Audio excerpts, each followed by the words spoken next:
As we look into the eyes of a child, 아이의 눈 속을 들여다보면서 우리는 전세에서 우리 곁에 있던 하나님의 딸이나 아들을 보게 됩니다. 자녀를 낳아 이런 하나님의 영의 자녀들에게 필멸의 육신을 제공하는 것은 남편과 아내가 받은 최고의 특권입니다. 우리는 가족을 믿고 자녀를 믿습니다. 자녀가 태어나면 부부는 지상의 자녀를 데려오는 하나님 아버지의 계획의 일부를 성취하는 셈이 됩니다. 주님은 사람에게 불멸과 영생을 가져다 주는 것, 이것이 곧 나의 일이요 나의 영광이니라 라고 말씀하셨습니다. 불멸이 존재하려면 그 전에 필멸이 있어야 합니다. 가족은 하나님이 제정해 주신 것입니다. 가족은 이 지상과 영원한 세상에서 하나님 아버지 계획의 중심입니다.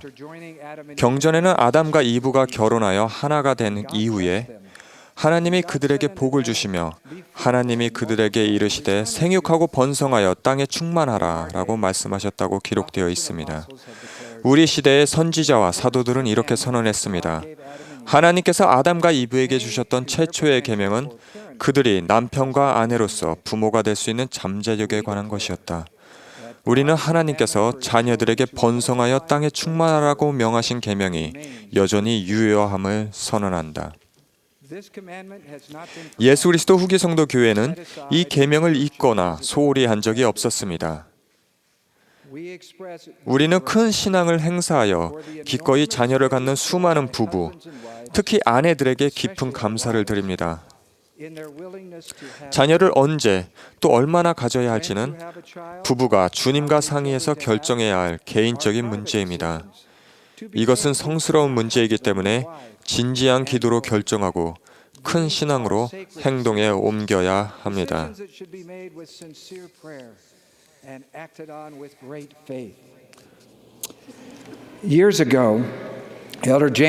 여러 해 전 70인 정원회의 제임스 오 메이슨 장로님은 제게 이런 이야기를 들려주셨습니다. 우리 6째 아이의 출생은 잊지 못할 경험이었습니다. 갓 태어난 예쁜 여자아기를 신생아실에서 보면서 사내 아이를 하나 더 갖게 될 것이니라 라는 음성을 또렷하게 들었습니다. 어리석게도 저는 얼른 달려가 기진맥진하여 침대에 누워있는 아내에게 이 기쁜 소식을 전하는 잘못을 저지르고 말았습니다. 때를 보아 말했어야 하는데도 말이지요. 해마다 메이슨 부부는 7번째 아이의 출생을 고대했습니다. 3년, 4년, 5년, 6년 그리고 7년이 지났습니다.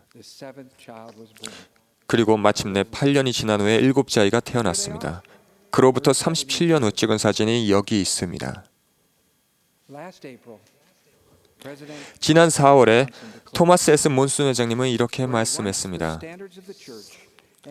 과거에는 교회 표준과 사회에서 말하는 표준에 별반 차이가 없었으나 지금은 둘 사이에 큰 골이 생기고 틈은 계속 벌어져가고 있습니다. 인류의 구주께서는 자신이 세상에 거하되 세상에 속하지 않는다고 말씀하셨습니다. 우리 또한 그릇된 개념과 가르침을 거부하고 하나님이 주신 계명에 충실하여 세상에 거하되 세상에 속하지 않을 수 있습니다.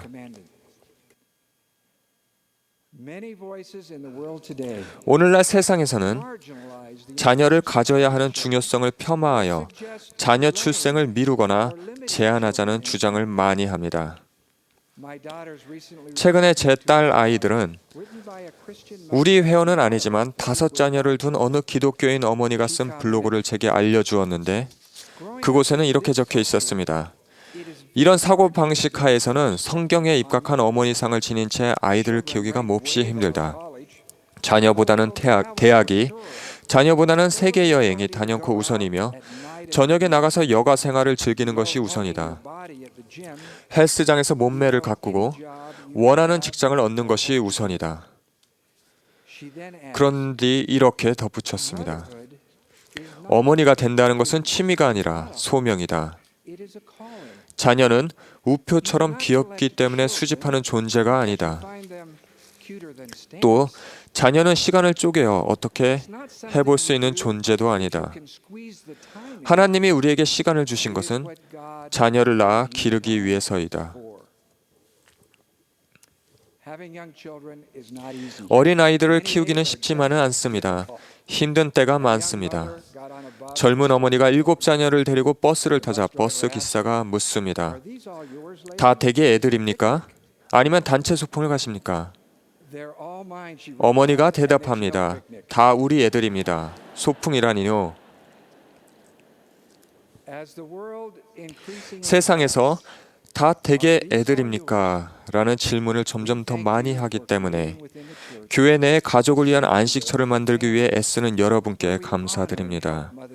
그곳에서 우리는 자녀를 키우는 어머니를 존중하고 돕습니다. 의로운 아버지라면 자녀를 낳고 양육하는 아내의 헤아릴 수 없는 은사에 대해 감사와 사랑을 적절히 표현할 길은 없습니다.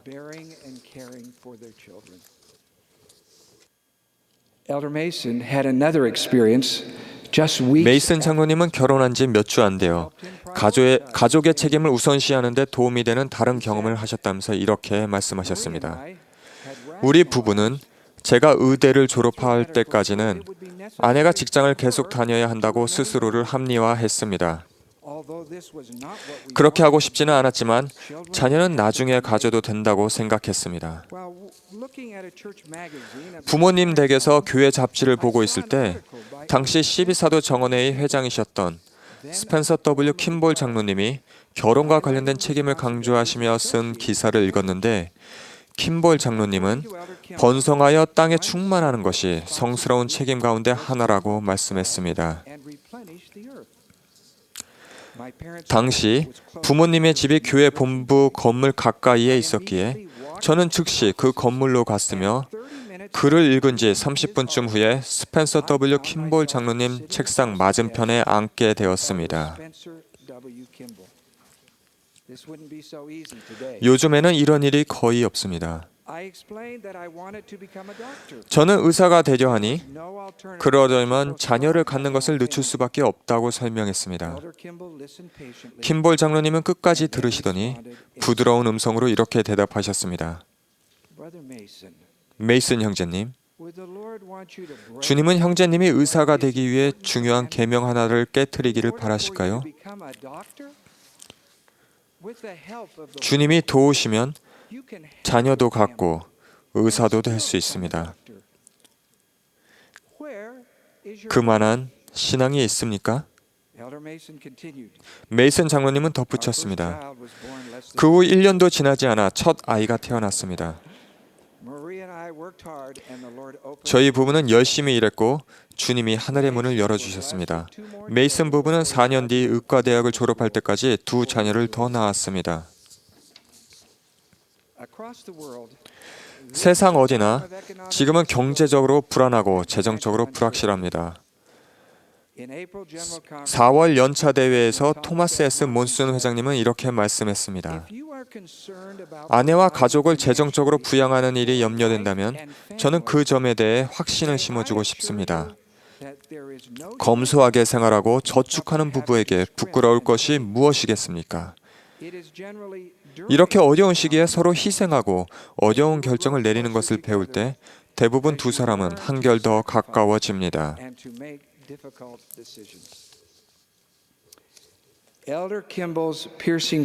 그만한 신앙이 있습니까? 라는 킴볼 장로님의 예리한 질문에 대한 답을 경전에서 찾아보겠습니다. 아담과 이브는 첫 아이를 에덴 동산 밖에서 가졌습니다. 동산을 떠난 뒤 아담과 이브는 땅을 경작하기 시작했습니다. 아담이 그의 아내를 아니 그 아내가 그에게 아들과 딸들을 낳아주었고 그들이 번성하고 땅에 충만하기 시작했습니다. 리아이와 세라이아가 아들 야곱과 요셉을 낳은 곳은 금과 은과 귀한 것들이 있던 예루살렘의 집이 아니라 신앙을 행사하던 바로 광야였습니다. 리아이는 아들 야곱을 광야에서 나의 환난의 날에 얻은 첫 아들이라고 불렀으며 요셉에게는 이렇게 말했습니다.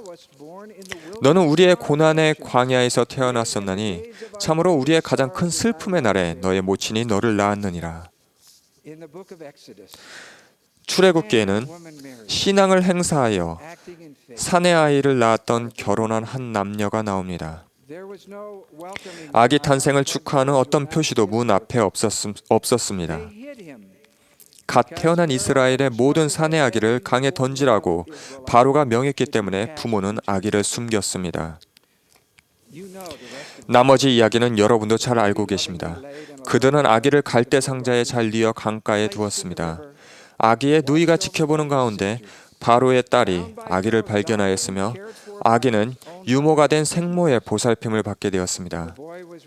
아이를 맡게 된 바로의 딸은 소년을 아들로 삼았으며 모세라 불렀습니다.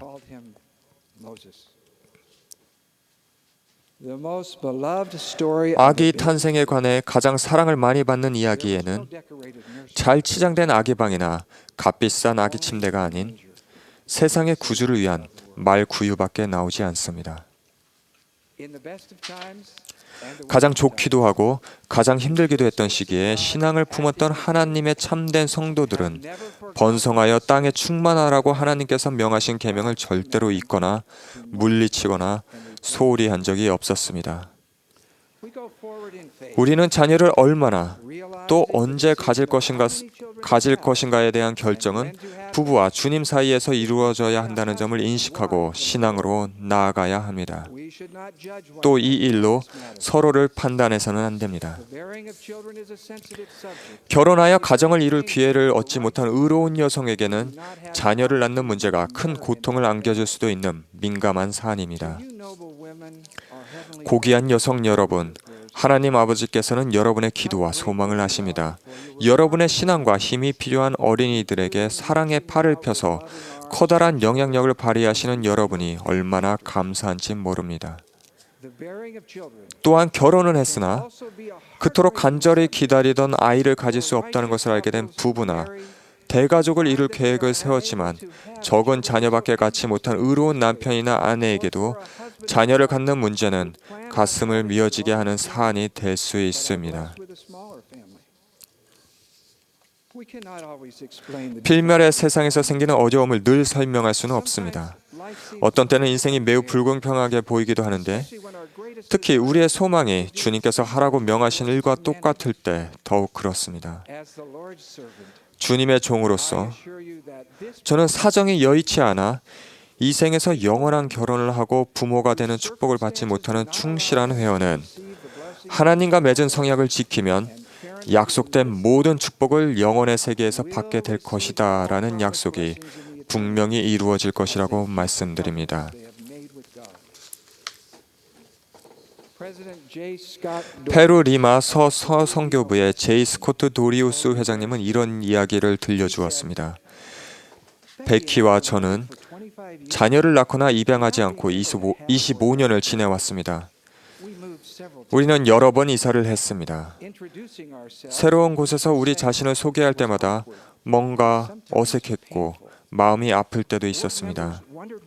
와드 회원들은 왜 자녀가 없는지 궁금해했습니다. 우리도 그 이유가 궁금했습니다. 제가 감독으로 부름받았을 때 와드 회원들은 제가 자녀나 10대 청소년에 대한 경험이 없다고 걱정했습니다.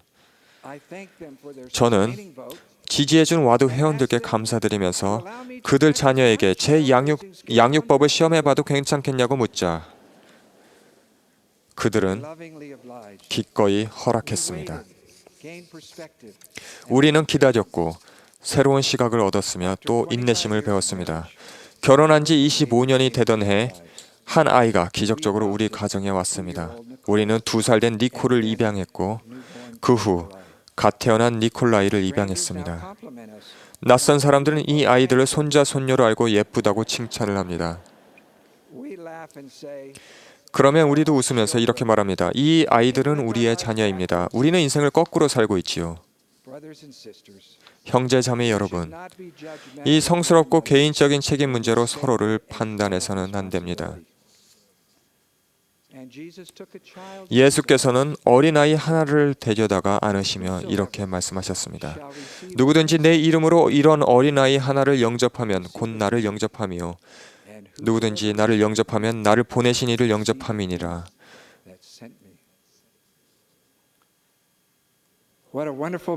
우리 가정으로 하나님의 아들과 딸을 받아들인다는 것이 얼마나 놀라운 축복입니까? 하나님의 성령의 음성에 경건하게 귀 기울이며 겸손하게 그리고 기도하는 마음으로 하나님의 계명을 이해하고 받아들입시다. 가족은 하나님의 영원한 계획에서 중심입니다. 이 생과 영원한 세상에서 자녀들은 우리에게 큰 축복과 행복을 가져다 준다는 것을 예수 그리스도의 이름으로 간증드립니다. 아멘.